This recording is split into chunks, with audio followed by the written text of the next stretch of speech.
the way how far you've come in football. I mean, you got thrown out there because they needed you. Yeah, They needed you this year. I know. I'm just trying to do my job. I've had a lot of ups and downs. First 2 years being here, but just continue to grow, continue to keep positive mindset, growth mindset. Just trying to get better every single day I can. So that's kind of where I'm at. I mean, you could have easily just stuck with baseball, but obviously, I assume you love football. I love football. And this is what you wanted to be doing right now. My whole life, football's always been my first love.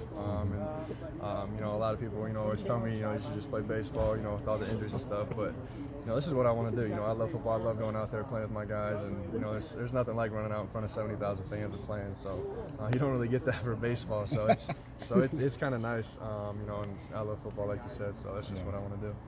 How has your body kind of held up, I guess? I think it was hamstring early in the year, right? With the full year of being a two-sport guy, how do you feel right now? It takes its toll, for sure. But right now I'm feeling pretty good. I feel like, I'm feeling the best I have in a while. I've finally been out there, for a decent stretch. I think this is the longest stretch of football I've had since probably my senior year of high school. So I'm just trying to, make sure I'm doing a good job recovering, and just doing a good job like that. Make sure I'm getting my sleep and everything. So. What's the learning experience, the learning curve that you have to experience just kind of live for you? Yeah, I was just kind of thrown, out there, earlier in the year. I just think, my confidence has grown throughout the year, just playing more, continue to get that growth and practice and then in the games as well. So I'm just trying to, get better each and every day.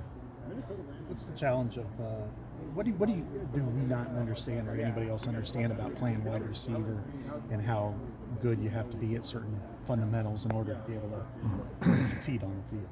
Yeah, especially here, we're asked to do a lot. We're asked to, block. I think Coach said that, in his interview. But we got to block. We got to, run routes. We got to, convert on certain coverages and stuff. But we just got to, be focused and do our work in practice and make sure we're, doing our job. So because we can help the offense win. Whether it's going to be running the ball 50 times a game or if it's throwing it 50 times a game, whatever it is, we just got to be prepared. And Well, maybe the average person who's watching it looks and says, well, why can't you just run straight ahead and go fast and they throw the ball to you instead of what all is entailed in the nuance of that position?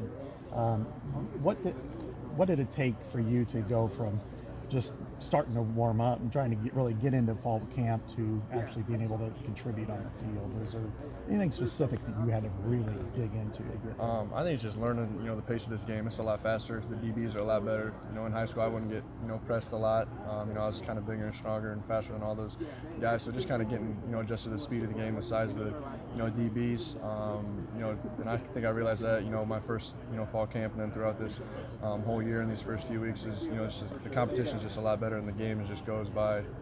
These guys are, good athletes and we just can't run by these guys every single play and throw it up. We got to, set them up with another route before we take it over top or whatever it is. A lot of components go into us getting the ball. We're dependent on a lot of things, whether it's protection, quarterback putting it where it is. So we just got to, try to do our job to the best of our ability.